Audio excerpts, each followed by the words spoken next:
Single dad denied a room in his own hotel, staff fired on the spot. The exhausted single father stood quietly at the front desk with his little daughter asleep on his shoulder, clutching a worn teddy bear while rainwater dripped from his jacket onto the polished marble floor. He asked for just one room to rest for the night, but the receptionist looked him up and down with cold eyes before refusing him in front of a crowded lobby.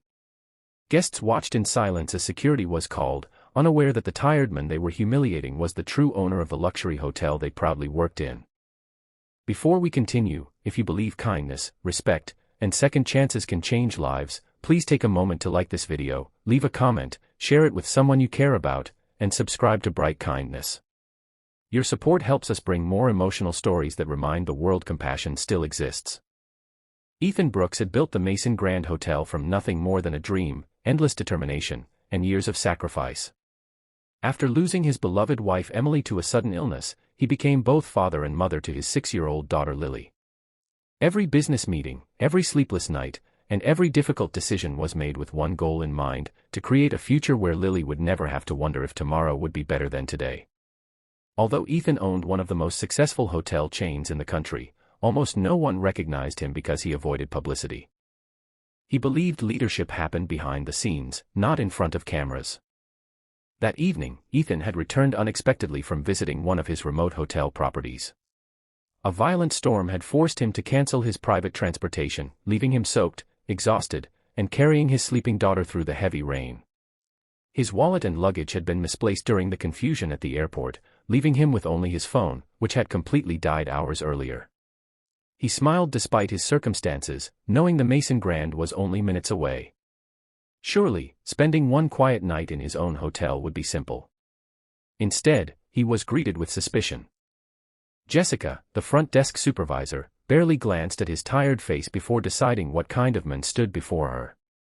His worn jacket, muddy boots, and old travel bag convinced her he did not belong in a 5-star lobby.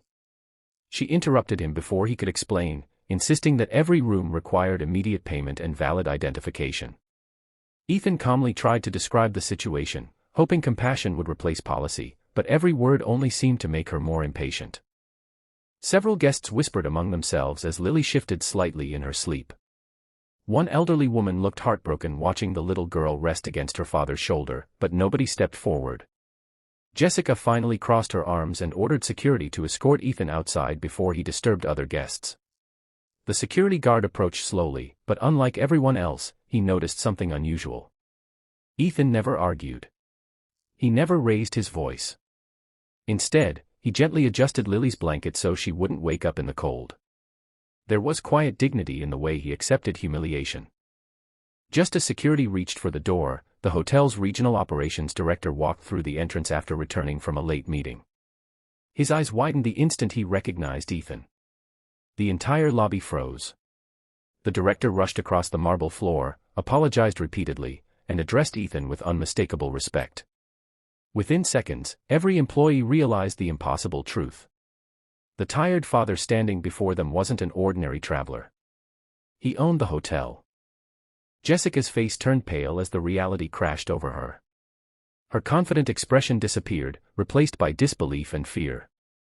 The guests who had silently watched moments earlier now stared in complete shock. But Ethan didn't smile.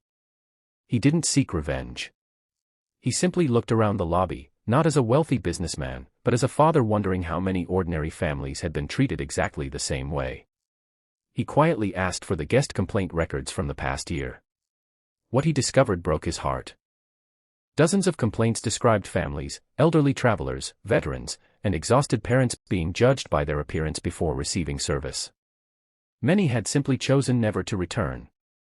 His hotel had slowly forgotten the values upon which it had been built. The next morning, Ethan gathered every department in the grand ballroom. He spoke about the night before without mentioning his own embarrassment. Instead, he spoke about kindness. He reminded every employee that luxury was never measured by chandeliers, marble floors, or expensive furniture. True luxury was making every guest feel respected the moment they walked through the door. Policies could protect a business. Compassion protected its soul. Jessica and several supervisors responsible for encouraging disrespectful behavior were immediately dismissed. It wasn't because one mistake had been made. It was because months of complaints had shown a pattern of arrogance that no longer represented the company's values. At the same time, Ethan promoted the security guard who had remained respectful under pressure and rewarded several employees known for consistently treating every guest with kindness. Over the following months, the Mason Grand transformed completely. Every employee received empathy training alongside customer service instruction. Staff were taught to see people before appearances. Families struggling with emergencies received temporary accommodations. Elderly travelers were personally assisted to their rooms. Every child checking into the hotel received a small stuffed animal, inspired by Lily's beloved teddy bear. News of the transformation spread far beyond the city. Travelers didn't just praise the beautiful rooms anymore. They praised the people. Years later, guests rarely remembered the marble lobby or elegant suites. They remembered how the staff made them feel. Ethan often watched Lily, now growing into a compassionate young girl, walking through the lobby greeting employees by name. Every smile she shared reminded him that the greatest inheritance a parent could leave behind wasn't wealth. It was kindness lived every single day. Before we reach the end, I'd love to hear from you. Please comment below with one act of kindness that changed your life or restored your faith in people. Your story might inspire someone who needs hope today.